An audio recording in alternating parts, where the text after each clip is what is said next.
صلاة والسلام على محمد رسول حبيب كريم سميع عليم ونبيه. أما بعد، فأعوذ بالله من الشيطان الرجيم. بسم الله الرحمن الرحيم. قد قال الله تبارك وتعالى في الكلام المجيد والفرقان الحميد: والذين آمنوا أشد حبا لله. وفي مقام آخر: إبراهيم الذي وفى. صدق الله العظيم وبلغنا رسوله النبي الكريم، ونحن على ذلك لمن الشاهدين والشاكرين. مولاي صل وسلم دائما أبدا على حبيبك خير الخلق كلهم محمد سید الکونین والثقلین والفریقین من عرب ومن عجمی. ہزار بار بشویم دہن ز مشک و گلاب، ہنوز نام تو گفتن کمال بھی ادبیست. حمد و صلات کے بعد احباب ذی قدر، اللہ رب العزت مالک جل وعلا خالق ذوالجلال کی لاریب کتاب قرآن مجید فرقان حمید کا مختصر حصہ میں نے دو الگ الگ مقامات سے پڑھنے کا شرف عظیم حاصل کیا. دعا گو ہوں اللہ رب العزت کی پاک بارگاہ کے اندر کہ خالق ذوالجلال مالک جل وعلا ہم سب کی حاضری کو اپنے دربار گوہروار میں قبول فرمائے، اور خالق عظیم مالک ذوالجلال کما حق ہو اپنی استطاعت اور اوقات کے مطابق بیان کرنے کی بھی توفیق عطا فرمائے. رب کائنات خالق ذوالجلال نے جو حصہ میں نے تلاوت کیا اس کے اندر ارشاد فرمایا: والذین آمنوا اشد حبا للہ، کہ رب کائنات کی ذات سے ایمان والے بے انتہا عشق کرتے ہیں. اللہ سے محبت اور عشق. والذین آمنوا، ایمان والوں کا یہ وتیرہ ہے، ایمان والوں کا یہ وصف اور شان اور مقام یہ ہے کہ وہ کسی اور سے اتنی محبت، پیار اور عشق نہیں کرتے جتنے اپنے مولا سے عشق کرتے ہیں، جتنا اپنے رب سے وہ دلی لگاؤ رکھتے ہیں. جب اللہ رب العزت کی عشق اور محبت کی بات آئے تو صاحبان ایمان کا طریق یہ ہے کہ وہ مال ہو وہ بھی رب کے نام پہ قربان کر دیتے ہیں، ان کے پاس دولت ہو وہ بھی اللہ کے نام پہ نچھاور کر دیتے ہیں، ان کے پاس اولاد ہو وہ بھی وہ دیوانہ وار خوشی کے ساتھ رب کے نام پہ وار دیتے ہیں، اور حتیٰ کہ اپنی جان کی باری آ جائے تو پھر اس جان کا نذرانہ دینے سے بھی گریز نہیں کرتے ہیں، اپنے مولا کے نام پہ قربان ہو جاتے ہیں، اپنے رب کے نام پہ قربان ہو جاتے ہیں، ہر چیز کو قربان کرتے ہیں. کس کی محبت میں؟ رب کائنات کی محبت میں. خالق ذوالجلال کے پیار اور عشق کے اندر وہ اتنے دیوانے مستانے بنے ہوئے ہوتے ہیں، اتنے مست و بے خود ہوتے ہیں، اتنے زیادہ وہ اللہ کے عشق میں دیوانے ہو چکے ہوتے ہیں کہ انہیں اپنے اس محبوب ازلی کے سوا اور کچھ دکھائی نہیں دیتا ہے. بس اللہ کا نام آیا، جس جگہ پہ مالک کی رضا آئی انہوں نے سب کچھ قربان کر دیا، سب کچھ فدا کر دیا اللہ کی محبت، اللہ کے عشق کے اندر. اور مالک کائنات قرآن کے اندر ارشاد فرماتا ہے: ابراہیم الذی وفا. ابراہیم وہ ہیں جنہوں نے اپنے وعدے اور اپنے قول کو پورا کر کے دکھایا ہے، جو اللہ کی محبت کے اندر ثابت قدم رہے ہیں، اللہ کے پیار میں وہ ڈگمگائے نہیں ہیں.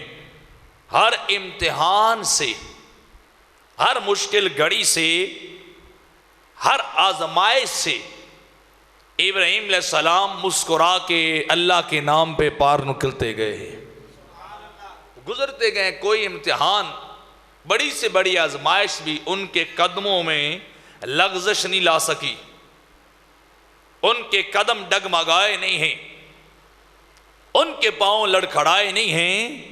انہوں نے ہر موقع پہ، ہر لمحے پہ، ہر مرحلے پہ اللہ کے عشق کے اندر اپنی ذات کو کامیاب کر کے دکھایا ہے.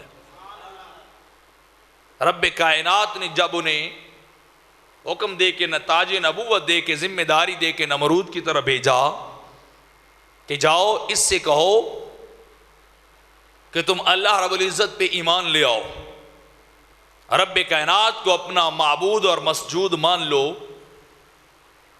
جب وہاں گئے تو وہاں بات چیت شروع ہو گئی. آپ نے اس کو جا کے دعوت توحید دی، اسے جا کے آپ نے درس توحید دیا، اللہ کی وحدانیت کا درس دیا کہ ابھی تیرے پاس وقت ہے، تو خدا نہیں ہے، خدا تو رب العالمین ہے، مالک ذوالجلال ہے. اس نے آپ سے پوچھا بتائیے آپ کا خدا کیا کرتا ہے، آپ کا خدا کیا کر لیتا ہے؟ فرمایا وہ مردوں کو زندگی دیتا ہے، موت اور حیات کا مالک ہے، جسے چاہے اسے مار دیتا ہے اور جسے چاہے اسے زندہ بھی کر دیتا ہے، پیدا بھی کر دیتا ہے. اس کے امر کے بغیر کوئی پیدا نہیں ہوتا. نمرود نے جواباً ابراہیم علیہ السلام سے کہا انا اوحی و امیت. اس نے کہا یہ کام تو میں بھی کر لیتا ہوں جو تم کہتے ہو نا کہ میرا خدا جو ہے ربی اللہ یحیی و یمیت، وہ زندگی بھی بخشتا ہے، عدم سے چیزوں کو وجود میں لے آتا ہے. پانی کی چند بوندوں سے رب کائنات نے اتنے حسین و جمیل چہرے بنا دیے ہیں، ساری کائنات کو سجایا ہے، یہ اس کے سوا کوئی نہیں کر سکتا. ربی اللہ یحیی و یمیت، زندگی بھی وہی دیتا ہے، پھر موت بھی وہی طاری کر دیتا ہے. جب ابراہیم علیہ السلام نے رب کائنات کا تعارف کروایا تو اس نے پہلی بات اس نے جواباً کہہ دیا انا اوحی و امیت. ابراہیم جو تم کہہ رہے ہو نا کہ تمہارا خدا زندگی دیتا ہے اور موت بھی دیتا ہے، وہ زندگی اور موت تو میں بھی دیتا ہوں. آپ نے فرمایا وہ کس طرح بے وقوف آدمی، تو کسی کو زندگی نہیں دے سکتا. اس نے اپنے آپ کو مطمئن کرنے کے لیے، اتمام حجت کے لیے اس نے کیا کیا، 2 قیدی بلا کے اپنے دربار میں کھڑے کیے. جلاد کو حکم دیا کہ ایک کی گردن اڑا دو. اس نے تلوار ماری اور ایک قیدی کی گردن اڑا دی. وہ مر گیا، دوسرا زندہ رہ گیا. تو اس نے کہا دیکھ ابراہیم تو کہتا ہے کہ زندگی اور موت میرا خدا دیتا ہے، یہ کام تو میں بھی کر رہا ہوں. حالانکہ اس نے زندگی دی نہیں تھی، صرف باقی رکھی تھی، اس کو قتل نہیں کیا تھا دوسرے پریزنر کو، دوسرے قیدی کو. تو آپ نے فرمایا چلو جیسا بھی تھا، اس نے میری اس دلیل کا جواب دے دیا. اگلی بات آپ نے ارشاد فرمائی کہ میرا خدا وہ ہے جو سورج مشرق سے ابھارتا ہے، میرا خدا وہ ہے یاتی بالشمس من المشرق، میرا خدا وہ ہے جو سورج کو ہر روز نئے افق سے، نئی جگہ سے، نئے ہوریزن سے ابھار کے لاتا ہے. اگر تو خدا ہے نا فاتی بہا من المغرب، اگر تو اپنے آپ کو خدا سمجھتا ہے نا تو سورج کو مغرب سے نکال. فبہت الذی کفر. تو یہاں اس کی طاقت جواب دے گئی، اس کی عقل بھی جواب دے گئی. تو لڑکھڑا گیا، دماغ خول اٹھا. فبہت الذی کفر، رب کائنات فرماتا ہے لا جواب بے وقوف ہو گیا. ابراہیم علیہ السلام نے اس کو مناظرہ مقابلہ ہرا دیا. جب باہر گئے تو اس نے مشورہ کیا بتاؤ یہ ابراہیم کا کیا علاج کیا جائے. اس نے تو آج بھری محفل کے اندر آ کے اپنے دعوے کو سچ ثابت کر دیا ہے، اپنے دعوے کو پورا کر دیا ہے. میں تو پورا نہیں کر سکا، میں تو سورج مغرب سے نہیں لا سکا، تو بتاؤ اس کا کرنا کیا ہے. وہ عمراء وزراء درباری بیٹھے تھے، کہنے لگے اور کچھ بھی نہیں ہے، اس کو آگ کے اندر جلا دینا چاہیے. کہیں قوم تک سرعام علی اعلان پیغام نہ پہنچ جائے، قوم تک اگر یہ پیغام پہنچا تو تیری خدائی چلی جائے گی، تیری بادشاہت ختم ہو جائے گی۔ ابراہیم کو کیا کرنا ہے؟ پھر آگ کے اندر جلاؤ۔ جیسا ایک پرانا کلیہ ہے کہ جب جس کے پاس دلائل نہ ہو پھر وہ لڑائی جھگڑے پہ اتر آتا ہے، بات چیت کے ذریعے سے مطمئن اور قائل کنونس نہ کر سکے تو پھر دین کا مشتی لڑائی جھگڑے پہ اتر آتا ہے کہ میں بزور اپنے دعوے کو منوا سکتا ہوں۔ تو نمرود جو شہنشاہ وقت تھا، جو اپنے آپ کو سجدہ کروانے والا تھا، مشورہ ہو گیا کہ ابراہیم کو آگ کے اندر ڈالنا ہے، قید میں ڈالو، قید میں ڈالنے کے بعد بے انتہا لکڑیاں جمع کرو اور ایک بہت بڑا لکڑیوں اور ایندھن کا ڈھیر وہاں جلا کر ابراہیم کو اس کے اندر پھینک دو۔ جب ابراہیم ختم ہو جائیں گے یہ سارے دعوے دلیلیں خود بخود ہی ختم ہو جائیں گی۔ حدیث پاک کے اندر آتا ہے اللہ کے خلیل ابراہیم علیہ السلام کو نمرود نے قید کر دیا۔ جب قید کر دیا اور قید کر کے اس نے قوم کے ہر فرد کے ذمے لگایا کہ وہ جائے اور فلاں جگہ میں پہاڑ کے دامن میں ہم نے ابراہیم کو جلانا ہے، وہاں اپنی ذمہ داریوں کو پورا کر کے آئے، لکڑیاں اپنے حصے کی جمع کر کے آئے، اپنے حصے کی لکڑیاں جوڑ کے آئے۔ مختلف روایات ہیں کہ وہ وایا کتنا تھا جہاں لکڑیاں جمع کی گئی، وہ 12 میل کم و بیش 12 میل کا وہ وایا تھا، وہ جگہ تقریباً 12 میل تک مربع میل تھی جہاں اللہ کے خلیل ابراہیم علیہ السلام کو ڈالا جانا تھا۔ وہاں لکڑیاں جمع کی جا رہی ہیں، لکڑیاں اکٹھا، فیول اور ایندھن اکٹھا کیا جا رہا ہے۔ کرنا کیا ہے؟ اتنا زیادہ ایندھن، اتنی زیادہ لکڑیاں کہ نوجوان بھی جمع کرنے میں لگے ہیں، بوڑھے بھی جمع کرنے میں لگے ہیں، عورتیں اور مرد بھی جمع کرنے میں لگے ہیں۔ بتلاؤ اتنی لکڑیاں کیوں جمع کر رہے ہو؟ تو بس ایک ہی جواب آتا تھا، ابراہیم کو جلانا ہے، اس آگ کے سپرد ابراہیم کو کر دینا ہے، ابراہیم کو ہم نے جلانا ہے۔ حتیٰ کہ اس قوم کی بیویاں وہ منت مانتی، ایک بوڑھی اماں بیمار ہوئی، اس نے منت مانی اگر مجھے شفا ملے تو چند لکڑیاں میں بھی پھینک آؤں گی، چند لکڑیاں میں بھی وہاں ذخیرہ کر کے آؤں گی۔ کہاں؟ جہاں ابراہیم علیہ السلام کو جلایا جانا ہے، جہاں ایک بندے کو اس آگ کے اندر جلایا جانا ہے۔ جب وہ 12 میل کم و بیش وایا کے اندر لکڑیوں کو 40 دن تک جمع کر لیا گیا، ایک بہت بڑا ڈھیر جمع کر لیا گیا، تو پھر کیا باری آئی کہ اب اس کو آگ لگانی ہے، اب انہیں آگ لگانی۔ جب آگ جلائی گئی، ملک عراق کوفہ کے قریب وہ آگ جلائی گئی، اتنا بڑا شعلہ بلند ہوا، اتنی زیادہ آگ جلی کہ ملک شام کے لوگ بھی اس آگ کو دیکھتے تھے۔ اتنی تپش تھی اوپر کہ جو پرندہ بھی اوپر سے گزرتا وہی جل جاتا، وہی آگ کی تپش کو برداشت نہ کر سکتا، آگ کے سیک کو بھی وہ سہ نہیں سکتا ہے، برداشت نہیں کر سکتا ہے، وہ پرندے بھی گزرنا چھوڑ گئے ہیں۔ اتنا بڑا انتظام فقط کس لیے؟ ایک بندہ خدا کو جلایا جانا ہے، ایک بندہ خدا کو جلایا جانا ہے۔ تو جب آگ انتہا کو پہنچی، شدت اور حدت اس کی اپنے انتہا کو پہنچی، نمرود بھی اپنے لاؤ لشکر کے ساتھ نکلا اور اس نے اعلان کیا، آؤ آج بادشاہ نے بھی اس آگ کا ایک نظارہ کرنا ہے جس آگ میں ابراہیم کو جلایا جانا ہے، ابراہیم کو جلایا جانا ہے۔ اپنی سواریاں لے کے، اپنے لشکر کو لے کے، ہزاروں کی فوج لے کر وہ چلتا جا رہا، جا کے دیکھا، جب دلی طور پہ مطمئن ہوا کہ ہاں کم از کم اتنی آگ تو چاہیے نا، کس بات کے لیے؟ ایک ابراہیم کو جلانے کے لیے۔ کس کو جلانے کے لیے بولیے؟ ابراہیم علیہ السلام کو جلانے کے لیے اتنی آگ تو چاہیے۔ تو جب پوری طرح آگ اپنی جوبن اور عروج پہ پہنچی ہے، اپنی انتہا کو شدت اور حدت کے اعتبار سے پہنچی ہے، تو اعلان کر دیا گیا کل سارے آ جائیں جنہوں نے آ کے تماشا دیکھا نہ ہو کہ ابراہیم وہ ہے جس نے نمرود کی خدائی کو چیلنج کیا ہے، جس نے آ کے نمرود کی بادشاہت کو چیلنج کر دیا ہے، جس نے کل ابراہیم کے جلنے کا تماشا دیکھنا، وہ چل کے باہر آئے، کوئی گھر میں رہنے والا نہ ہو، گھر میں کوئی نہ بیٹھا رہے۔ اور روایت کے اندر آتا ہے کم و بیش 1,00,000 لوگ آئے تھے۔ کتنے آئے تھے بولیے؟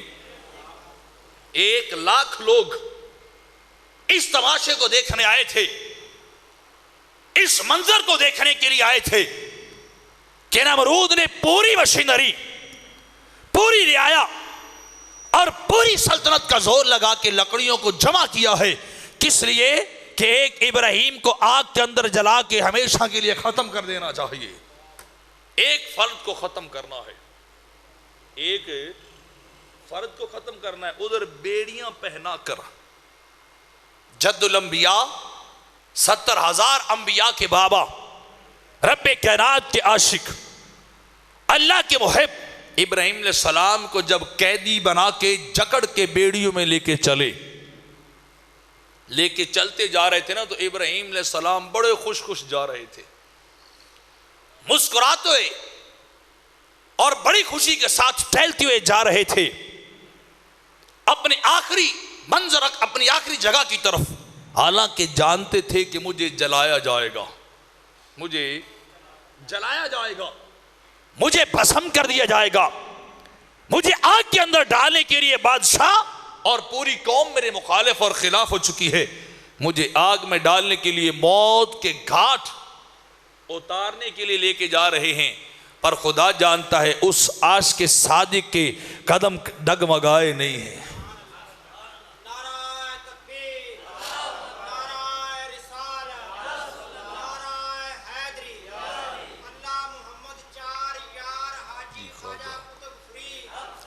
ابراہیم علیہ السلام چلتے جا رہے ہیں، دیکھنے والے حیران، نمرود کی ساری قوم بھی حیران کھڑی ہے کہ سامنے آسمان تک اٹھتے ہوئے شعلے نظر آ رہے ہیں، بادشاہ بھی ایک طرف، ساری قوم بھی ایک طرف، موت سارے کھڑی ہے، اور کیفیت اور حالت عجب ہے کہ ابراہیم نہ روئے ہے، نہ ابراہیم نے آخری وقت اپنی زندگی کی بھیک مانگی ہے، نہ اس کے سامنے ہاتھ پھیلائے ہیں کہ بادشاہ تو میری زندگی کی بخش دے، تو مجھے معاف کر دے۔ ابراہیم بیڑیاں پہن کے بھی روتے ہوئے نہیں جا رہے، تختہ دار اور موت کی طرف مسکراتے ہوئے چلتے جا رہے ہیں۔ اتنا ڈھیلا نہیں، محبت سے بولی سبحان اللہ، ایک بار عاشقانہ بولی سبحان اللہ۔ عاشقی رنجس، وہ کسی نے کہا تھا نا کہ عاشقی رنجس وہ مردان را بسینہ راحتس، فرمایا یہ عاشقی ایک بلا کا نام ہے، عشق ایک مصیبت کا نام ہے، عشق ایک امتحان کا نام ہے، عشق ایک آزمائش کا نام ہے۔ فرمایا مردان را بسینہ راحتس، فرمایا جب عشق اپنا امتحان لیتا ہے، عاشق گھبرایا نہیں کرتے ہیں، عاشق ڈرا بھی نہیں کرتے ہیں، یہ امتحان دے کے اپنے سینے کو ٹھنڈا اور ٹھار کر لیا کرتے ہیں۔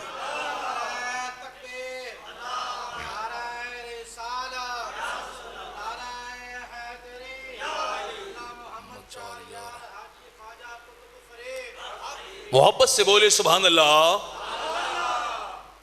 تو میں عرض کر رہا تھا کہ عاشقی رنجس ومردان را بسینہ راحتس، یہ شیر دل بندوں کا کام ہے، عشق کے میدان کے اندر کود پڑنا، عشق ربی کے اندر اپنی ذات کے قربانی کو فدا کرنا، اپنی جان کا نذرانہ دینا، یہ کسی بزدل کا کام نہیں ہے۔ اللہ کے نبی بیڑیاں پہن کے ہنس کڑیاں لگوا کے مسکراتے ہوئے اس آگ کی طرف جا رہے ہیں، مسکراتے ہوئے چلتے جا رہے ہیں۔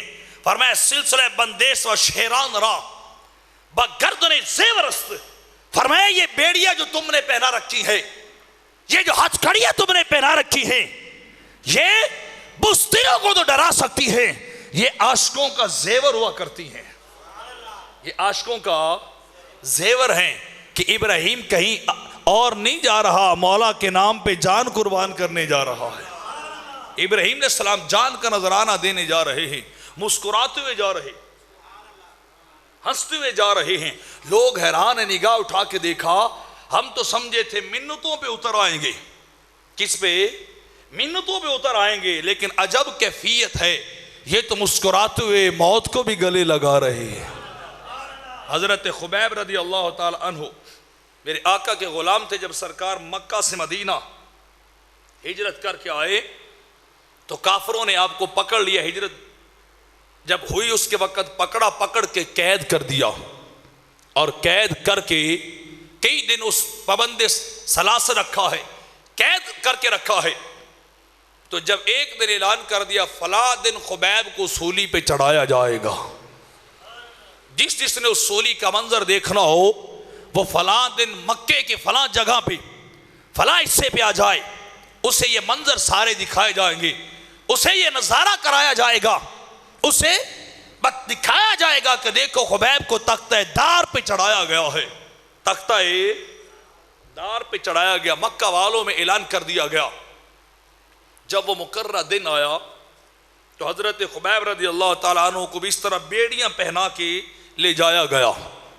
جب لے کے تختہ دار کی طرف جا رہے تھے، راستے میں جاتے ہوئے مکہ کا سردار ابو سفیان کھڑا تھا۔ ابو سفیان نے خبیب سے کہا، او خبیب، بتا تجھے محمد سے یاری لگا کے کیا ملا ہے، کیا فائدہ دیا تجھے اس عاشقی نے، اس محبت نے، اس تعلق اور ایمان نے تجھے کیا فائدہ دیا کہ آج تو تختہ دار کی طرف جا رہا ہے؟ محمد اپنے گھر میں خوش و خرم بیٹھے ہیں، وہ اپنے گھر میں آرام کر رہے ہیں، بتا تجھے کیا ملا، بتا تجھے کیا ملا، اس دوستی اور یاری کے بدلے میں کیا ملا؟ ایک سودا کر لیتے ہیں، ایک ایگریمنٹ کر لیتے ہیں، ایک وعدہ کرتے، تو میری بات مان جا، میں مکے کا سرداروں کے وعدہ کرتا ہوں میں تیری جان بخش دوں گا، میں تیری جان بخش دوں گا۔ فرمایا بتا کیا چاہتا ہے؟ اس نے کہا اتنا کہے کہ کاش آج میری جگہ پہ محمد ہوتے، میں اپنے گھر بیٹھا ہوتا، میری جگہ پہ تختہ دار پہ نعوذ باللہ محمد کو وہ جلا دیا جاتا، انہیں پہنچا دیا جاتا، انہیں سولی چڑھایا جاتا۔ بس تو اتنا کلمہ کہے، میں سردار مکہ کے وعدہ کرتا ہوں میں تیری جان بخش دوں گا، میں تیری پھانسی کو ٹال دوں گا، میں تیری سولی کو ٹال دوں گا۔ جب اتنی بات کی نا، ابو سفیان نے خبیب رضی اللہ تعالیٰ عنہ جلدی سے بجلی کی طرف پلٹے، فرمایا سن، تو یہ بات کرتا ہے کہ آج میری جگہ پہ کاش محمد کو سولی پہ چڑھایا جاتا، انہیں تختہ دار میں لٹکایا جاتا۔ اللہ کی عزت کی قسم ہے، تو تختہ دار کی بات کرتا ہے، تو سولی کی بات کرتا ہے۔ ارے یہ دیوانے، یہ عشاق، یہ محمد کے نوکر، محمد کی سولی کو دور کی بات ہے، ان کے پاؤں میں کانٹا بھی چبھنا کبھی برداشت نہیں کیا کرتے ہیں۔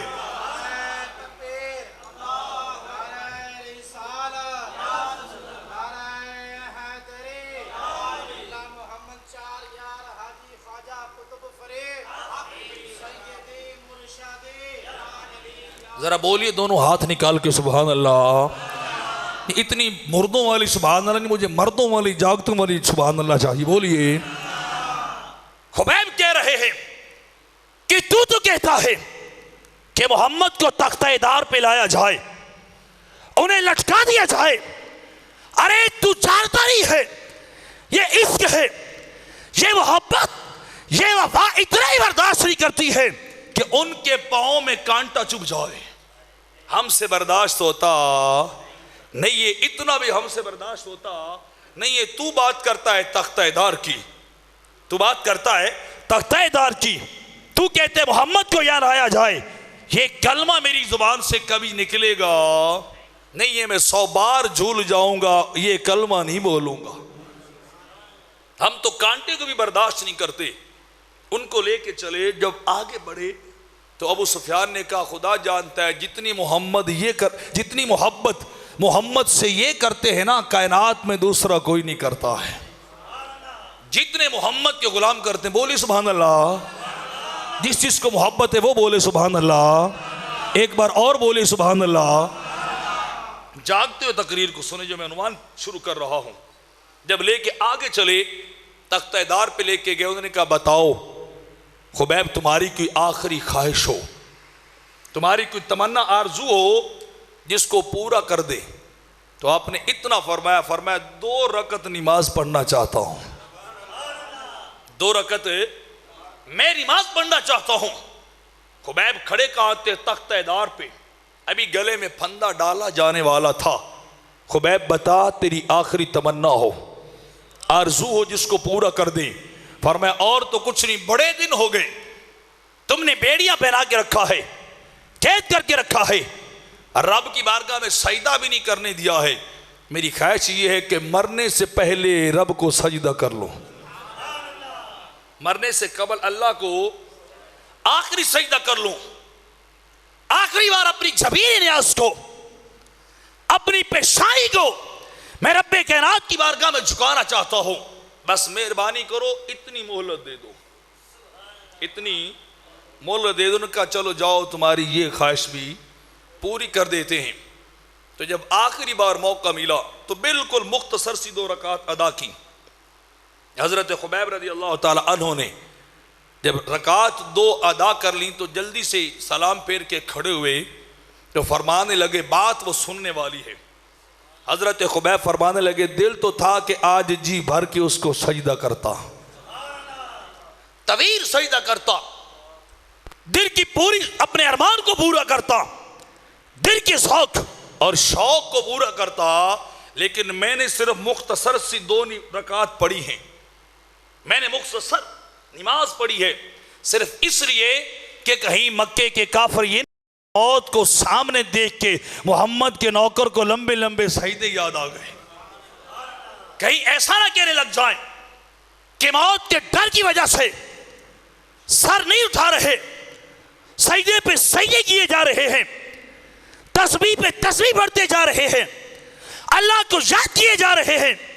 دل کی خواہش یہ تھی کہ انتہائی طویل سجدے ہوتے, لیکن میں نے سجدے کم کیے, کہیں یہ نہ کہنے لگ جائے موت کو دیکھ کے سجدے یاد آ چکے ہیں. نہ محمد کے عاشق موت سے ڈرنے والے نہیں ہیں بلکہ موت کو سینے سے لگانے والے ہیں, موت کو سینے سے لگانے والے. جلدی سے صرف 2 رکعت ادا کی ہیں, 2 رکعت ادا کی, ادا کر کے جلدی سے تیار ہو گئے.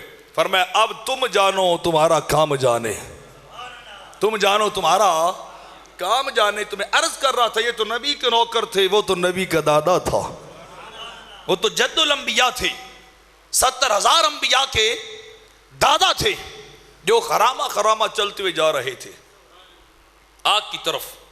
جب وہاں لے جایا گیا آگ کے قریب, جب حضرت ابراہیم علیہ السلام کو لے جایا گیا نا تو ابراہیم علیہ السلام آگ کو دیکھ کے مسکرانے لگ گئے. آگ کو دیکھا تو بولیے مسکرانے لگ گئے. بعض عرفان نے لکھا ہے کہ ابراہیم علیہ السلام وہاں مسکرائے کیوں تھے؟ موت تو سامنے کھڑی تھی, موت تو سامنے کھڑی تھی. اللہ کے نبی مسکرائے کیوں تھے؟ تبسم کیوں لائے تھے لبوں پہ؟ مسکراہٹ کیوں موت کو سامنے دیکھ کے لائے تھے؟ بندے کو تو گھبرانا چاہیے. انسان کے اوسان خطا ہونے لگ جاتے ہیں کہ موت سامنے کھڑی ہے, لیکن عجیب کیفیت ہے ابراہیم علیہ السلام موت کو دیکھ کے مسکرا رہے ہیں. تو عرفاء نے, اللہ والوں نے, اہل دل نے لکھا ہے کہ ابراہیم علیہ السلام مسکرائے کیوں تھے؟ اس لیے مسکرائے تھے ابراہیم علیہ السلام, آپ کے دل میں یہ بات تھی آج دیکھیں گے بھلا وہ آگ جلاتی ہے یا ابراہیم کے عشق کی آگ جلاتی ہے. اس آگ کی تپش بڑھتی ہے جو آگ 12 میل کے اندر جلائی گئی ہے. 12 میل کے فاصلے کے اندر لکڑیوں کو جلا کر کے جلائی گئی ہے. آئیے ساری خلقت, آئیے ساری قوم یہ تماشا دیکھے گی بھلا وہ آگ جلاتی ہے یا ابراہیم کے دل کی آگ جلاتی ہے. وہ دل کے عشق جلاتا ہے اس کی تپش بڑھتی ہے, یا ابراہیم کے عشق کی تپش بڑھتی ہے اس کی حرارت بڑھتی ہے, یا ابراہیم کے دل کے عشق کی حرارت بڑھتی ہے. ابراہیم علیہ السلام اس لیے مسکرا رہے تھے کہ آج دیکھیں گے بھلا وہ آگ بڑھتی ہے یا مولا کے عشق کی آگ بڑھتی ہے. بولیے سبحان اللہ. ادھر والے خاموش رہتے ہیں، اونچا بولیے سبحان اللہ. ابراہیم علیہ السلام اس لیے مسکرا رہے تھے کہ دیکھیں گے بھلا وہ آگ جلاتی ہے یا پھر میرے، بولیے میرے عشق کی آگ جلاتی. عشق کی آگ تو کئی سو گنا بڑھ کر اس آگ سے، میں نے ایک روایت کے اندر پڑھا ہے کہ جہنم کی آگ ایک اللہ کے عاشق کے سینے کی تپش اور آگ کے مقابلے میں 7واں حصہ بنتی ہے. اس کے عشق اور تپش کی آگ کا 7واں حصہ کیا بنتی؟ جہنم کی آگ جا کے بنتی ہے. تو ابراہیم علیہ السلام تو مسکراتے جا رہے تھے، آج بلا پتہ لگ جائے گا. جب ایک بندہ مومن کو حدیث پاک کے اندر آتا ہے قیامت کا دن ہوگا، رب کائنات ایک مومن کو فرمائے گا نا پل صراط سے گزر اور جنت چلا جا، جنت چلا جا. جب وہ بندہ مومن پل صراط سے گزرے گا نا، پل صراط کے اوپر آئے گا اور بڑا خرام انداز ہو کے بڑے ٹہر اور اپنی شان و شوکت کے ساتھ جب چلتا ہوا جا رہا ہوگا نا، تو نیچے سے جہنم کی آگ تڑپ کے بولے گی، تڑپ کے فریاد کرے گی اور بڑی جلدی سے بولے گی، جری یا مومن، اے مومن جلدی کر، پل صراط سے گزر جا، تیری مہربانی ہے، گزرنے میں دیر نہ لگا. یہاں سے گزرنے والے کبھی آہستہ نہیں گزرے ہیں، بڑی تیزی کے ساتھ گزرے ہیں، اور میں دیکھ کے حیران ہوں، تو ڈر بھی نہیں رہا ہے، تو چل بھی نہیں رہا ہے، تجھے میری تپش بھی کچھ نہیں کہہ رہی ہے، تو بڑے خرامہ ناز ہو کے چلتا ہوا جا رہا ہے. میں تیری منت کرتی ہوں، دیر نہ لگا، جلدی سے یہاں سے گزر جاؤ. نہ بولیے سبحان اللہ. نہیں نہ بولیے، جو جلدی بولے رب جلدی گزار کے لے جائے. میں مومن کی شان بتا رہا ہوں، سارے خاموش بیٹھے، جن کو سمجھ آئیے نا اس سینے کی وہ بولے سبحان اللہ. جہنم کی آگ تڑپ رہی ہے، آگ التجا کر رہی ہے. کس کو؟ ایک بندہ مومن کو دیر نہ لگا، جلدی گزر جا، جلدی گزر جا. کیوں گزرے؟ کیوں گزرے؟ یہاں تو لوگ بڑی تیزی کے ساتھ گزرے ہیں، ایک مومن اپنی شان اور اپنی طور کے ساتھ گزر رہا تھا، یہ جلدی سے کیوں گزر جائے؟ وہ اگلی بات بھی سننے والی ہے. فَإِنَّ نُورَ قَلْبِكَ يُطْفِئُ نَارِي. جہنم کی آگ جسے 3000 سال تک جلا جلا کے تپایا گیا ہے، جس نے رنگ بدل بدل کے اپنی منزل کو حاصل کیا ہے، وہ آگ نیچے سے کہہ رہی ہوگی جلدی گزر جا، تیرے سینے کا نور تو مجھے بھی بجھا رہا ہے، تیرے دل کی تپش، تیرے سینے کا ذوق، تیرے سینے کی آگ تو میری آگ کو بھی ٹھنڈا کر رہی ہے، یہ مجھے سزا دے رہی ہے. دیر نہ لگا، جلدی سے گزر جا، جلدی سے گزر جا. جہنم وہاں سے لوگ دوڑ دوڑ کے پناہ مانگیں گے، بڑی تیزی کے ساتھ گزرے گے، مالک جلدی گزر جائے، سلامتی کے ساتھ گزر جائیں. اللہ کا ایک عاشق مومن گزرے گا، جہنم کی نیچے سے آہو بکا شروع ہو جائے گی. جہنم کی کیا ہوگی؟ بولیے آہو بکا شروع ہو جائے گی. جلدی کر، جلدی گزر جا، کہیں تیرے سینے کی آگ، کہیں تیرے سینے کی آگ مجھے نہ بجھا دے، مجھے سزا دے رہی ہے. تو ابراہیم علیہ السلام تو اس لیے مسکرا رہے تھے، یہ پاگل اس آگ کو جلا کے سمجھ رہے ہیں کہ ابراہیم ختم ہو جائے گا، ایک بار جا تو لینے دو، ایک بار پہنچ تو لینے دو، ایک بار قدم تو رکھ لینے دو، پھر دیکھیں گے وہ جلاتی ہے یا ابراہیم کا عشق جلاتا ہے.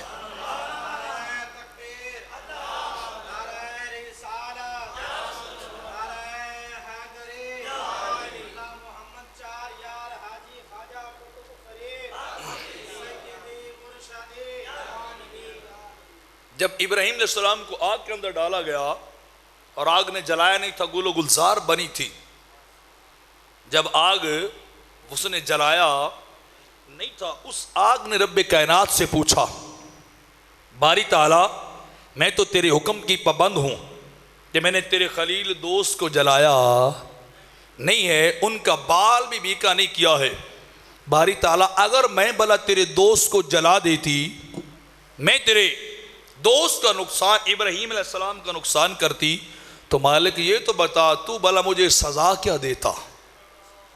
تو مجھے سزا کیا دیتا اگر میں تیری حکم عدولی کر لیتی؟ وہ بات بھی سننے والی ہے، وہ بات بھی سننے والی۔ رب کائنات نے ارشاد فرمایا اس آگ کو، مالک نے فرمایا لو اسیتنی عذبتک بنار قلوب المحبین، فرمایا تو نہیں جانتی میں تجھے اور سزا نہ دیتا۔ باری تعالیٰ کیا سزا دیتا؟ فرمایا اگر تو میری نافرمانی کرتی لعذبتک بنار قلوب المحبین، فرمایا میں اور کچھ بھی نہ کرتا، تیرے اندر اپنے عاشق ڈال دیتا۔ فرمایا نار قلوب المحبین، فرمایا میں اپنے عاشقوں کے دل کی آگ اور ان کے سینے کا ذوق اور ان کے قلبوں کی اور ان کے قلب کی طرف اور حدت اور شدت اسے اٹھا کے میں تیرے اندر ڈال دیتا، بس اور سزا نہ دیتا، تیرے اندر عاشق ڈال دیتا۔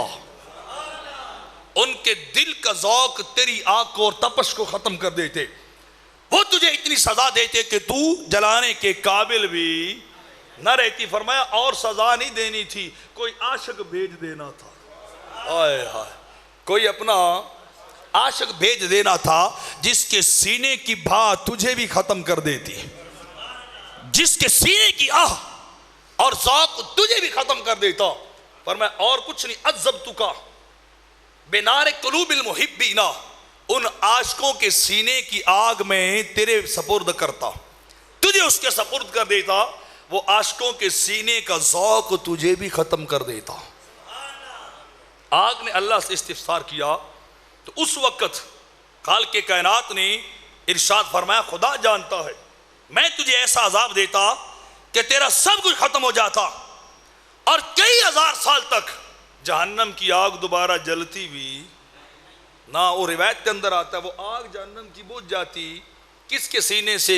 گنجے شکر جیسے ایک مرد کلندر کے سینے سے، غوث الثقلین جیسے سے، ابراہیم علیہ السلام جیسے اللہ کے عاشقوں سے کہ سینے کی آگ تجھے جلاتی۔ اور پھر اگلے کلمات ہے کہ تو 1000 سال تک روتی مالک مجھے جوانی عطا کر، مجھے پھر جوانی عطا کر، تجھے جوانی عطا نہ ہوتی۔ ان کے سینے کی تپش اتنی ہے، سینے کی تپش اتنی ہے کہ تجھے دوبارہ پھر یہ چیز نصیب بھی نہ ہوتی۔ تو میں عرض کر رہا تھا ابراہیم علیہ السلام اس لیے مسکرا رہے تھے کہ پتہ چلے گا بھلا وہ آگ جلاتی ہے یا عشق کی آگ جلاتی ہے۔ عشق کی آگ جلاتی ہے۔ جب ابراہیم علیہ السلام کو وہ گوپیے کے اندر ڈال کر، کیونکہ آگ کی تپش زیادہ تھی قریب تو جا نہیں سکتے تھے، آپس میں مشورہ ہوا، ابلیس نے آ کے مشورہ دیا کہ اگر انہیں ڈالنا ہے نا تو ایک گوپیا بنا لو، وہ دور سے اس کے اندر ڈال کے اس طرح گھماؤ اور گھما کے منجنیق نما چیز کے اندر ڈال کے پھینکو تو یہ دور سے جا گریں گے، لوگ بھی تپش سے بچ جائیں گے، اکیلا ابراہیم جائے گا، اکیلا ابراہیم جائے گا۔ جب ابراہیم علیہ السلام کو اس کے اندر ڈالا گیا تو اس وقت جب فرشتوں نے دیکھا، حدیث پاک کے اندر آتا ہے باری تعالیٰ تیرا ابراہیم ہے، تیرا خلیل ہے، تیرا دوست ہے، آج وہ آگ کے اندر ڈالا جا رہا ہے، مہربانی کر اس کی مدد کر دے۔ فرشتے رو رہے ہیں، ملائکہ قرآن سارے غلمان و خدم رو رہے ہیں۔ باری تعالیٰ آج زمین کے اوپر عجیب منظر پیش آ رہا ہے، عجیب نظارہ ہے کہ آج تنہا ابراہیم کو آگ کے اندر ڈالا جا رہا ہے۔ رب کائنات نے ارشاد فرمایا میں تو نہیں اسے کچھ کہتا، جاؤ تم ملاؤ، جاؤ تم ملاؤ، اگر ابراہیم جیسے کہہ دے ویسے کر دینا ہے۔ جلدی سے دوڑ کے ہوا کا فرشتہ آیا، آ کے عرض کی حضور آپ دیکھ رہے آپ کو آگ کے اندر ڈالا جا رہا ہے، آپ مہربانی کریں اگر حکم دے دیں تو میں ہوا کو حکم دوں یہ ساری آگ اڑا کے لے جائے، جیسے قوم عاد کو میں نے عذاب دیا تھا نا، حضور اگر آپ اشارہ کر دیں تو میں آگ اٹھا کے ان کے اوپر پھینک دوں، ان کے طرف اس آگ کا رخ کر دوں۔ آپ خاموش رہے۔ دوسری طرف پانی کا فرشتہ بھی آیا اور آگ کے کہنے لگا حضور آپ مہربانی کریں ایک لفظ زبان سے نکال دیں، ایک لفظ اپنی زبان سے نکال دیں. فرمایا کیا کرو گے؟ اس نے کہا اتنا پانی برساؤں گا آگ ہمیشہ کے لیے ختم ہو جائے گی. آگ ہمیشہ کے لیے ختم ہو جائے گی, آپ کو جلائے گی نہیں. جب یہ دونوں فرشتے ابراہیم علیہ السلام کی بارگاہ میں آ کے یہ التجا کر چکے, فرمایا خلو بینی و بین خلیلی, فرمایا فرشتو تم یہ راستہ چھوڑو, میں جانوں میرا یار جانے, میں جانوں میرا یار جانے. نہ بولی سبحان اللہ, ایک بار محبت سے بولے, جو عاشق ہے جن کے سینے کو ٹھنڈ پڑتی نا وہ بولے سبحان اللہ. فرمایا خلو بینا بینی و بین خلیلی, فرمایا تمہارے درمیان میں آنے کی ضرورت نہیں ہے, میں جانوں میرا رب جانے, میں جانوں میرا خدا جانے, بس جاؤ, تمہیں واپس پلٹ جانا چاہیے. اگر رب اس بات پہ راضی ہے نا تو ابراہیم بھی رب کی رضا پہ راضی ہے. ابراہیم بھی رب کی جے سونا میرے دکھ وچ راضی تے میں سکھ نو چلے پاواں, کہ اگر وہ اس بات پہ راضی ہے تو ابراہیم بھی زبان سے کوئی کلمہ بولے گا, کوئی لفظ بولے گا نہیں. وہ فرشتے واپس چلے گئے اور آپ نے فرمایا حتی یفعلوا ما یشاء, حتی یفعلوا ما یشاء, فرمایا راستہ چھوڑو, جگہ چھوڑو, تم بس ایک طرف چلے جاؤ. حتی یفعل ما یشاء, فرمایا رب جیسے چاہتا ہے اس کی رضا کے سامنے اپنی رضا کو لانا نہیں ہے. وہ جیسے چاہتا ہے اسے ویسے کرنے دو, وہ جیسے چاہتا ہے اسے بولیے ویسے کرنے دو. آج تمہیں سامنے آنے کی ضرورت نہیں ہے, آج پردہ حائل کرنے کی ضرورت بھی نہیں ہے. اور یہاں مجھے سلطان الہند خواجہ معین الدین چشتی رحمت اللہ تعالی علیہ کے شیخ کا وہ کلام یاد آیا ہے جو اسی بات کی بڑی خوبصورت ترجمانی کرتا. فرماتے تو آ قاتل کی از بہرے تماشائے خون من ریزی, آپ ارشاد فرماتے کہ تم وہ محبوب ہو, اللہ کی بارگاہ میں عرض کرتے ہیں تو آ قاتل کہ بہرے تماشائے خون من ریزی, تم یہی چاہتے ہو نا کہ ہمارا خون بہے, تم اپنے عاشقوں کا تماشا دیکھنا چاہتے ہو, تم ان عاشقوں کو آزمانا چاہتے ہو کہ یہ کیا اپنی آزمائش میں پورا اترتے ہیں یا کہ نہیں اترتے ہیں. تو آ من آ بسمل کہ زیر خنجر خون خارمی رقصم, فرمایا پھر آ عشق کا امتحان دیتے ہیں. ادھر گردن کے اوپر خنجر بھی چل رہا ہوگا, ادھر لبوں پہ مسکراہٹ بھی چل رہی ہوگی, ادھر خنجر بھی چل رہا ہوگا. تیری عشق میں, تیری محبت میں, تیرے پیار میں مالک, تیرے شوق اور تیری دیوانگی کے اندر ادھر خنجر بھی چلے گا, ادھر عثمان ہارمنی روئے گا نہیں, مسکرا کے تیری ذات کو دیکھنے والا ہوگا. ہم تیری ذات کے جلوے دیکھ رہے ہوں گے. اور آگے آپ چل کے فرماتے ہیں کہ بیا جانا تماشا کن کہ در امبوئے جاں بازا, اگر تم راضی ہو نا میرے محبوب, میرے مالک, میرے اللہ, اگر تم اس بات پہ راضی ہو کہ تم ہمارا یہ نظارہ دیکھنا چاہتے ہو, عشق کے امتحان دیکھنا چاہتے ہو, عشق میں ثابت قدمی کو دیکھنا چاہتے ہو, تو پھر اتنی مہربانی کر بے آ جانا تماشا کن کے در امبوئے جا بازا, پھر وہاں پردہ ڈال کے نہ بیٹھ, پردے ہٹا کے سامنے آ.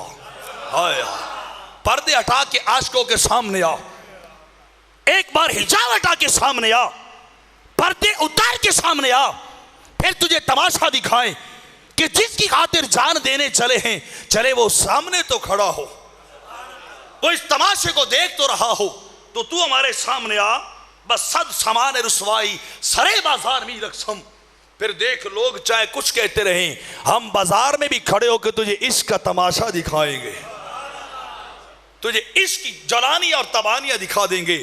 لیکن شرط یہ ہے بیا جانا, ایک بار تو سامنے آنا, ہمارے بھی سامنے آ حجابات اور پردے ہٹا کر.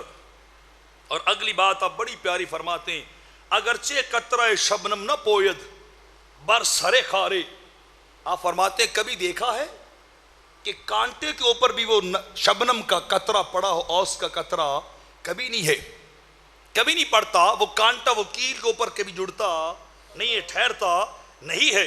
اگرچہ قطرہ شبنم نہ پوید بر سرے خارے, منم قطرہ شبنم بنو کے خار می رقصم. خواجہ عثمان ہارونی رحمت اللہ علیہ فرماتے ہیں منم قطرہ شبنم کہ تو نے چاہا تھا کہ یہ جانوں کے نذرانے لے کے آئے, یہ میرے نام پہ قربان ہو جائیں, یہ اپنی جان اپنا سارا کچھ قربان کر دیں.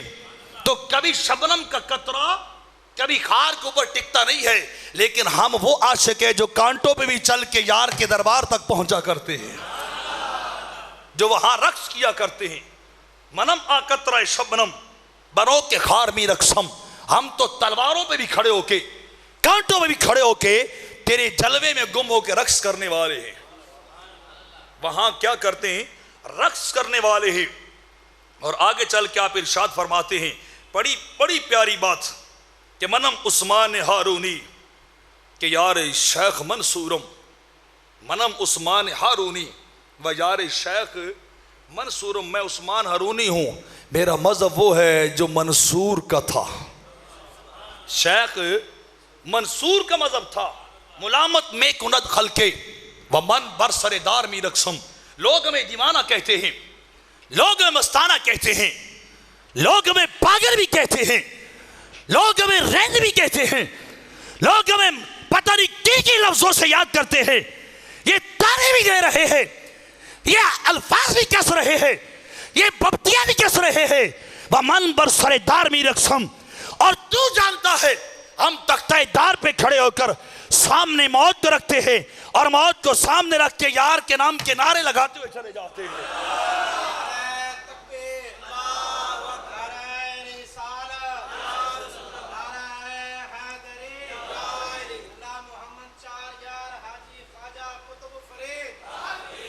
شیخ منصور کی بات ہے نا, جب شیخ منصور کو قید کیا گیا, جب شیخ منصور کو قید کیا گیا تو آ کے دیکھا وہ قید زندان والوں نے, وہ آ کے سپاہیوں نے دیکھا کہ قید خانے میں منصور موجود ہی نہیں ہے, منصور موجود ہی نہیں ہے. ایک رات آئے دیکھا قید خانے میں منصور موجود ہی نہیں ہے. دوسری رات آئے دیکھا نہ منصور نظر آتا ہے نہ قید خانہ نظر آتا ہے. نہ بولیے سبحان اللہ. نہ منصور نظر آتے ہیں نہ قید خانہ نظر. تیسری رات آئے تو منصور بھی سامنے بیٹھے ہیں اور وہ کمرہ بھی, وہ زندان بھی سامنے ہیں. وہ پولیس والے نے, وہ جیلر نے پوچھا اس سے جا کے, منصور اتنی بتا یہ 2 راتیں تم کہاں تھے, یہ 2 راتیں تم کہاں تھے, اتنا تو بتاؤ. منصور بولے جب میں پہلی رات یہاں آیا تھا نا, ادھر رات ڈھلی تھی ادھر ملاقات چلی تھی. میں دربار ربی میں پہنچا تھا, دربار خاص میں تھا, تو تم تو مجھے قید کر چکے تھے, لیکن میری ساری رات اللہ کے حضور میں گزری تھی, اس لیے منصور نظر بولیے نہیں آیا تھا, منصور دکھائی بھی نہیں دیا تھا, فقط قید خانے جیل کی دیواریں نظر آتی رہی. اور جب دوسری رات آئی تھی نا, وہ دربار والے چل کے خود ہی میرے پاس آئے تھے. وہ مالک چل کے اپنی قدرت کے مطابق, فرید الدین عطار کی بات کر رہا ہوں, اپنی بات نہیں بیان کر رہا. وہ کہتے شیخ منصور کے بارے میں کہ جب دوسری رات آئی تھی, پہلی رات میں بھی لے گیا تھا, دوسری رات وہ خود ملنے آئے تھے, وہ خود مجھ سے ملنے آئے تھے. فرمایا نہ میں نظر آیا نہ قید خانہ نظر آیا, کچھ بھی نظر نہ آیا. اب تیسری رات کیوں نظر آئے؟ اس نے کہا وہ پہلی رات بھی ملاقات کی تھی, دوسری رات بھی بولیے ملاقات کی تھی, اب تیسری رات آ کے تمہارے ظاہر کو بچانے آیا ہوں, تمہارے ظاہر کو بچانے آیا ہوں کہ میں بھی نظر آ رہا ہوں, میرا قید خانہ بھی نظر آ رہا ہے. جب وہ قید تھے شیخ منصور, جب ایک ان سے بندہ ملا, کہنے لگا اتنا بتاؤ عشق کسے کہتے ہیں, عشق کسے کہتے ہیں؟ فرمایا تجھے آج کل اور پرسوں پتہ چل جائے گا, آج کل اور پرسوں پتہ چل جائے گا. اس نے کہا حضور بتا دیجئے. فرمایا تھوڑی دیر انتظار کر, تجھے بتاتا ہوں عشق کیا ہوتا ہے, عشق کیا ہوتا ہے. اعلان ہو گیا منصور کو سولی پہ چڑھایا جا رہا ہے, منصور کو سولی پہ چڑھایا جا رہا ہے. وہ وہ پہنا کے بیڑیاں ہتھ کڑیاں پہنا کے منصور کو لے کے چلے. منصور رویا نہیں ہے, منصور مسکراتا چلا ہے. شیخ منصور روئے نہیں ہیں, مسکراتے چلے ہیں اور چلتے ہی جا رہے ہیں. اور جب لے جا گئے نا اس تختہ دار کے پاس لے گئے, سولی والے پھٹے کے پاس لے گئے نا, شیخ منصور دوڑے اور جا کے تختے کو چوم لیا. تختے کو چوم لیا اور چوم کے ماتھا بھی لگایا, اسے بوسا بھی دیا ہے.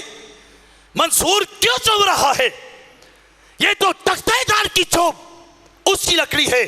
فرمایا تم تختہ دار سمجھ رہے ہو, ہم یار سے ملاقات سمجھ رہے ہیں, ہم عشق امتحان سمجھ رہے ہیں. تو شیخ منصور کو جب سولی کی طرف لے جایا گیا, سولی پہ چڑھانے کے لیے لے کے گئے, تو منصور ہاتھ باہر نکال.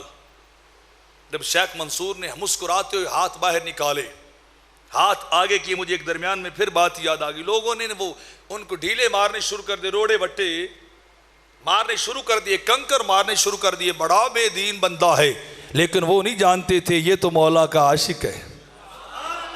مولا کا عاشق صادق جب ڈھیلے مارے نا, اور لوگوں نے بھی مارے. شیخ شبلی رحمت اللہ تعالی علیہ آئے, انہوں نے بھی ڈھیلا مارا, اس طرح کنکر پھینکا تو شیخ منصور نے آہ نکالی. شیخ منصور نے تکلیف کا اظہار کیا تو شبلی رحمت اللہ تعالی علیہ بڑے حیران ہوئے. فرمایا ان کے پتھروں نے بھی کچھ نہیں کہا, میرا کنکر بھی بھاری گزرا ہے. اتنے اتنے بڑے نوکیلے وہ بڑے بڑے پتھر مار رہے ہیں, کچھ نہیں ہوا, مسکراتے ہوئے سہ رہے ہو, اور میرا کنکر بھی برداشت نہیں ہوا. تو شیخ منصور فرمانے لگے بڑے افسوس کے بعد, وہ تو ناواقف ہیں, تو مجھے جانتا ہے, تو میرا محرم راز ہے, تو میرے دل کی کیفیت اور حقیقت کو جاننے والا ہے. یہ ساری خلقت, بغداد کے سارے لوگ آج جو باد خراسان کے اندر جمع ہیں, آج آ کے تماشا دیکھ رہے ہیں, ان کی نگاہوں پہ تو پردے پڑے ہیں. شبلی تیری نگاہوں سے تو سارے پردے ہٹے ہیں. تو میرا اندر کا واقف کار ہے کہ منصور کدھر جا رہا ہے.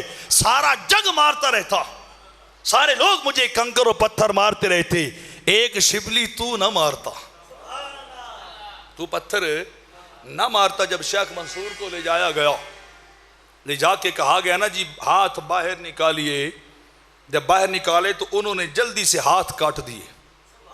جب ہاتھ کاٹے شیخ منصور نے چہرے پہ مل لیے اور روئے نہیں ہیں, مسکرا رہے ہیں. ہاتھ کٹوا کے بھی مسکرا رہے. لوگوں نے پوچھا یہ کیا کر رہے ہو؟ انہوں نے کہا عشق کا وضو کر رہا ہوں, عشق کا وضو کر رہا ہوں. انہوں نے کہا پاؤں باہر نکالو. شیخ منصور نے پاؤں باہر نکالے, جب کاٹے فرمایا پہلے اس دنیا میں رب کو ڈھونڈتے تھے, اب 18,000 عالم میں رب کو ڈھونڈیں گے. فرمایا تم نے سمجھا کہ پاؤں کاٹ دیے گئے تو بات ختم, سلسلہ ختم ہو جائے گا. اچھا ہو رہا ہے کہ ہاتھ بھی کٹ رہے ہیں, پاؤں بھی کٹ رہے ہیں. یہی تو زنجیریں بنی تھی, پہلے ایک دنیا تھی, اب 18,000 عالم ہوں گے. منصور ہوگا اور رب کی تلاش ہوگی, منصور ہوگا, رب کی تلاش جاری رہے گی. جب آپ کو تختہ دار پہ لٹکا دیا گیا, سولی پہ گردن بھی اتار دی گئی, تو بات جو میں نے کہی تھی نا, وہ بندے نے پوچھا تھا کہ عشق کسے کہتے ہیں, عشق کسے کہتے ہیں؟ فرمایا تجھے آج کل اور پرسوں پتہ لگے گا. جب لاشا تختہ دار پہ پڑا ہے نا, اپنی تہی وہ ختم کر چکے, عجب کیفیت ہے, مرنے کے بعد بھی انا الحق کی صدا آ رہی ہے, انا الحق کی صدا آتی جا رہی ہے, حق کا تذکرہ ہے. بادشاہ حیران ہوا, جلدی سے دوڑا اس جلاد اور علماء کے پاس. بتاؤ تم تو کہتے تھے یہ مار دیا گیا تو بات ختم ہو جائے گی, قصہ تمام ہو جائے گا, اس کے جسم سے بھی انا الحق کی صدا آ رہی ہے. وہ کلمہ رک نہیں رہا, وہ کلمہ رک نہیں رہا ہے. بتاؤ اب کیا کریں؟ ایک دن اسی طرح گزرا. انہوں نے کہا بادشاہ اس کی میت باڈی کو جلا دے, اس کے لاش کو جلا دو, تو یہ انا الحق کی صدا, حق کی صدا ختم ہو جائے گی. انہوں نے لکڑیاں جمع کی, شیخ منصور کے جسد کو آگ لگائی. اللہ جانتا ہے اس خاک سے بھی انا الحق کی صدا آتی ہے, اس خاک سے بھی انا الحق کی صدا. عجیب کیفیت، بادشاہ تک پھر پیغام پہنچا، جسے مارا تھا وہ پھر بھی نہیں چپ ہوا تھا، جسے جلایا تھا وہ پھر بھی چپ نہیں ہوا ہے، وہ آج پھر وہی بول رہا ہے، کلمات وہی بولے جا رہا ہے۔ اب کیا کرے؟ انہوں نے کہا اس کی خاک کو اٹھاؤ، اٹھا کے جا کے دریائے دجلہ کے سپرد کر دو، دجلہ میں ڈال دو۔ جب دجلہ میں ڈالو گے اس کی خاک اور راکھ کو، تو انالحق کی صدا رک جائے گی۔ جب وہ خدامات چلے، انہوں نے وہ راکھ اور خاک اٹھائی اور اٹھا کے جا کے دجلہ کے سپرد کر دی، تو جہاں جہاں راکھ کا ایک ایک ذرہ پڑا ہے، ہر ذرے سے انالحق کی صدا آ رہی ہے، انالحق کی صدا آتی جا رہی ہے۔ بادشاہ پھر حیران ہو گیا، کہنے لگا تم تو کہتے تھے یہ سارا قصہ تمام ہو جائے گا، بتاؤ یہ صدا کیوں نہیں بند ہوتی؟ فرمایا اس نے جو پوچھا تھا، بتا بھلا عشق کسے کہتے ہیں؟ نہ بولی سبحان اللہ۔ اللہ کے عشق کسے کہتے ہیں؟ کہ یہ عشق جس وجود کے اندر آ جائے، جس جسم کے اندر آ جائے، وہ وجود نہ کبھی فنا ہوتا ہے نہ کبھی برباد ہوتا ہے، وہ ابدالآباد تک ہمیشہ کے لیے زندہ و جاوید ہو جاتا ہے۔ فرمایا تم نے عشق مولا کا پوچھا تھا، تم نے عشق کے بارے میں صدا کی تھی، میں تجھے یہ بتانے کے لیے 3 دن سے بول رہا ہوں کہ عشق یہ ہے کہ یہ موت اس کو فنا نہیں کر سکتی ہے، یہ موت کبھی کسی کو فنا کی گھاٹ نہیں اتار سکتی ہے۔ یہ دل، یہ سینہ، یہ قلب، یہ سارا وجود اللہ کے عشق کے اندر منور ہو چکا ہے، اب نہ موت بگاڑ سکتی ہے، نہ قبر اس کا کچھ بگاڑ سکتی ہے۔ پر میں عشق کا اس کی ڈیفینیشن بتانے کے لیے، اس کا تعارف اور اس کی تعریف بتانے کے لیے یہ 3 دن تک ان ذروں سے بھی انالحق کی صدا آ رہی ہے۔ تو میں ابراہیم علیہ السلام کی بات کو لے کے چل رہا تھا کہ فرشتوں سے کہا تم ہٹو، اسے رب اگر دیکھ رہا ہے نا تو دیکھنے دو، اگر وہ آگ میں ڈالنے پہ راضی ہے نا تو ابراہیم بھی راضی ہے۔ جب وہ گوپی کے اندر ڈال کے چکر دینے لگے تو عجیب کیفیت اللہ جانتا ہے، ابراہیم علیہ السلام نے صرف اتنا کیا جو کلمہ بولا، اوپر منہ کیا اور عرض کی مالک ادھر تو اکیلا ہے، ادھر میں اکیلا ہوں، ادھر تو تنہا۔ اس وقت اور کوئی صاحب ایمان نہیں تھا، صرف ابراہیم علیہ السلام ہی تھے۔ ادھر تو تنہا، ادھر میں تنہا، ادھر تیرے ساتھ دوسرا کوئی نہیں، ادھر میرے ساتھ بھی دوسرا کوئی نہیں۔ دیکھ کتنا مزہ آ رہا ہے، ادھر تو بھی اکیلا، ادھر میں بھی اکیلا۔ جب ڈال کے وہ چکر دینے لگے تو ابراہیم علیہ السلام کے پاس جبرائیل آئے، بڑی جلدی کے ساتھ آئے اور آ کے ان سے عرض کی حلق من حاجتن، ابراہیم بتا کوئی حاجت کی آرزو ہو جو رب تک پہنچانی ہو۔ فرمایا اما فالیک لا حاجت، آپ نے فرمایا اما الیک فلا حاجت، فرمایا تیرے ساتھ کوئی سوال نہیں، کوئی حاجت نہیں ہے، تو جا سکتا ہے۔ تو جلدی سے کہا جبریل امین نے پلٹ کے پھر رب سے کیوں نہیں عرض کرتے ہو؟ اگر میرے ساتھ حاجت نہیں کہ میں پہنچاؤں تو پھر سیدھا رب کائنات کی بارگاہ میں یہ عرض کیوں نہیں کر دیتے ہو کہ مالک مجھے آگ کے اندر ڈالا جا رہا ہے، مجھے آگ کے اندر جلانے کے لیے پھینکا جا رہا ہے؟ تو ابراہیم علیہ السلام نے فرمایا تھا علمہ بحالی حسبی من سوالی، فرمایا بول کے بتایا تو کیا خاک بتایا؟ علمہ بحالی حسبی بسوالی، فرمایا وہ دیکھ بھی رہا ہے اور رب کائنات وہ سن بھی رہا ہے، یہ سارا تماشا اس رب کے سامنے ہو رہا ہے، وہ سارے حالات کو اول سے لے کے اب تک جانتا ہے، اس کی بارگاہ میں سوال کی ضرورت۔ علمہ بحالی حسبی بسوالی، فرمایا وہ جان بھی رہا ہے، اگر بتا کی اسے انفارم کرنا ہے تو پھر بتانے کی لوڑ بھی نہیں ہے، وہ دیکھ جو رہا ہے، وہ دیکھ رہا ہے۔ جو ابراہیم علیہ السلام خاموش ہو گئے، ابراہیم علیہ السلام خاموش ہو گئے، اور اس سے آگے چل کے جبریل نے پھر عرض کر دی۔ ایک اور روایت کے اندر آتا ہے جب وہ سوالات چل رہے تھے کہ حضور مہربانی کیجئے رب سے کچھ تو مانگ لیجئے، اللہ سے کچھ تو مانگ لیجئے۔ فرمایا تو ہی بتا اللہ سے کیا طلب کروں، اللہ سے کیا طلب کروں؟ تو انہوں نے کہا جی اللہ سے اپنا نفس اور ذات ہی طلب کر لے۔ ابراہیم علیہ السلام فرمانے لگے یہ عیب دار ہے وہ بے عیب ہے، اللہ بے عیب ہے، بے عیب سے عیب دار کے لیے مانگا یا عیب دار کو مانگا نہیں جاتا ہے۔ مجھے وہ سوال بتا جو اس کی بارگاہ کے لائق ہو، جو اللہ کی بارگاہ کے لائق ہو، تو نفس کو میں نہیں مانگوں گا، کچھ اور بتا۔ تو جبریل امین نے عرض کی جی روح کو مانگ لیجئے، اللہ کی بارگاہ سے روح کی سلامتی مانگ لیجئے۔ تو آپ نے فوراً جواب دیا روح تو ادھار والی چیز ہے، بھلا ادھار بھی کوئی مانگا کرتا ہے؟ ادھار بھی کوئی مانگا کرتا ہے؟ ادھاری چیزوں کو کوئی نہیں مانگا کرتا، اپنی چیزوں کو مانگا کرتے ہیں۔ اور بتا جو کچھ مانگا رب کائنات کی بارگاہ سے۔ تو جبریل امین نے تیسری بات عرض کی پھر اور کچھ نہیں مانگتے تو دل ہی مانگ لو، رب کی بارگاہ سے کیا مانگ لو؟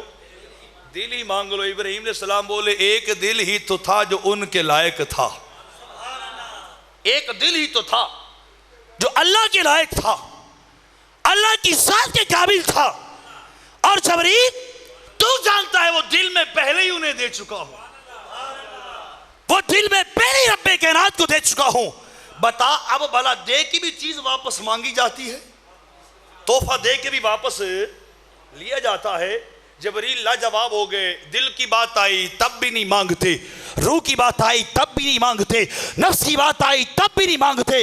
ابراہیم میرا علم میری کیفیت جواب دے گی، بتا اور کیا مانگو؟ عرض کی آپ جانے آپ کا خدا جانے۔ ابراہیم تم جانو تمہارا خدا جانو، اور آپ فرمانے لگے پھر آ میرے پاس، من اوقد نارا۔ جبریل جی حضور یہ بتا یہ آگ کو جلایا کس نے ہے؟ یہ آگ کو جلایا کس نے؟ عرض کی جی نمرود نے۔ تو فرمایا نمرود کو یہ خیال اور قوت کس نے دی؟ نمرود کو یہ خیال اور قوت کس نے دی؟ جی اللہ نے دی۔ کس نے دی بولیے؟ اللہ نے دی۔ فرمایا وہ خود چاہتا ہے نا ابراہیم جل جائے، اس کا مطلب ہے رب کائنات خود چاہتا ہے، مالک یہ اس کی رضا یہ ہے کہ مجھے آگ کے اندر ڈالا جائے، مجھے جلایا جائے۔ تو آئی جبریل مقام رضا یہ ہے، رب کی محبت، اللہ کے اس کا آخری امتحان رضا ہے۔ اور رضا ترک القصد والارادہ کو کہتے ہیں، جہاں پہنچ کے بندہ اپنا ارادہ بھی چھوڑ دے، اپنی چاہت بھی چھوڑ دے، اپنا قصد اور مرضی سب کو چھوڑ دے۔ فرمایا رضا یہ ہے جیسے رب چاہے بندہ بھی ویسے ہی چاہتا جائے، جیسے رب چاہے بندہ بھی۔ تو میں رضا کے مقام پہ ترک الارادہ والقصد، ترک القصد والارادہ، میں اپنا ارادہ بھی چھوڑ چکا، میں اپنا قصد بھی چھوڑ چکا، میں اپنے آپ کو رب کے سپرد کر چکا ہوں۔ کس کے سپرد بولیے؟ اونچا بولیے، اللہ کے سپرد کر چکا ہوں۔ یہ سارا کچھ تو رب کائنات کر رہا ہے۔ تو آپ نے فرمایا الخلیل رادن بحکم الجلیل، فرمایا میں خلیل ہوں وہ رب جلیل ہے۔ میں کون ہوں؟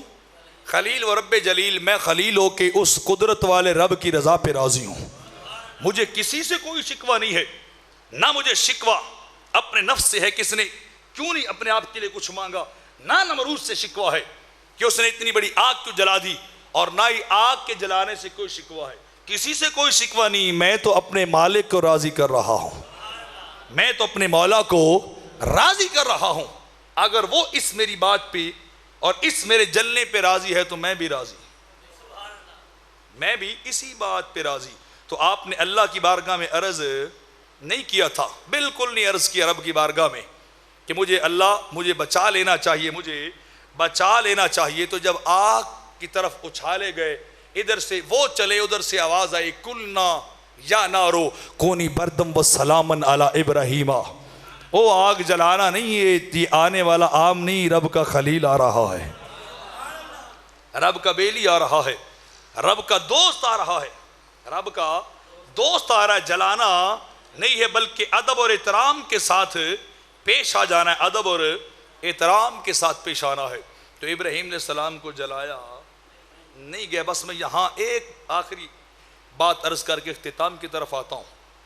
آقا علیہ السلام نے فرمایا جب ابراہیم علیہ السلام کو آگ کے اندر ڈالا گیا تو رب کائنات نے فرمایا یا نار خذ من ابراہیم نصیب اعدائی ولا تعرض بخلیلہ۔ او آگ ابراہیم کو نہ چھیڑنا، ابراہیم سے وہ حصہ لینا جتنا اس کے دشمنوں کو جلانا ہے، بس اس کے جو دشمن ہے نا ان کا حصہ لے لے۔ تو وہ جو زنجیروں سے بندھے ہوئے تھے نا وہ زنجیریں خود بخود ہی جل گئی، خود بخود جلی، اور پھر وہ زنجیریں ٹوٹ کے گر گئیں۔ جب وہ گر گئی آپ آزاد ہو کے تخت کے اوپر جا بیٹھے۔ کس کے اوپر بیٹھے؟ تخت کے اوپر بیٹھے۔ اب سنیے جو حدیث سے سرکار نے اگلی بات فرمائی، فرمایا نصیب امتی من نار جہنم کا نصیب ابراہیم من نار نمرود۔ آقا علیہ الصلوۃ والسلام نے فرمایا میرے غلام جب آگ میں جائیں گے نا یہ بھی اس طرح جائیں گے جس طرح ابراہیم کو بھیجا گیا تھا۔ فرمایا میرے غلام بھی آگ جہنم کی آگ کے اندر اسی کیفیت، اسی انداز، اسی طریقے کے ساتھ بھیجے جائیں گے جس طریقے اور کیفیت کے ساتھ ابراہیم تشریف لے گئے تھے۔ بس ان کی زنجیریں بھی جلی تھیں۔ جب میرے غلام پکڑ کے جکڑ کے لے جائے جائیں گے اور کچھ نہیں جلے گا، بس زنجیریں جل کے ساری کھلتی جائیں گے، زنجیریں کھلوا کے یہ بھی نکل کے باہر آ جائیں گے، یہ بھی نکل کے جہنم سے باہر آئیں گے۔ فرمایا اسی کیفیت کے اندر محمد عربی کے غلام بھی جائیں گے، اسی انداز کے اندر، اور پلٹ کے بھی اسی طرح پھر لوٹ کے واپس آ جائیں گے۔ میرے آقا فرماتے نصیب امتی من نار جہنم کا نصیب ابراہیم من نار نمرود۔ فرمایا جیسے ان کو ڈالا گیا تھا ویسے یہ بھی ڈالے جائیں گے، اتنا بس آگ کو برداشت کر کے پھر واپس آ جائیں گے۔ آگ اگر اسی طرح اور بھی بڑے واقعات ہیں، پھر اگلے جمعے انشاءاللہ بیان کروں گا، طویل ہوتا جائے گا عنوان۔ اللہ رب العزت عمل کی توفیق عطا فرمائے، آمین۔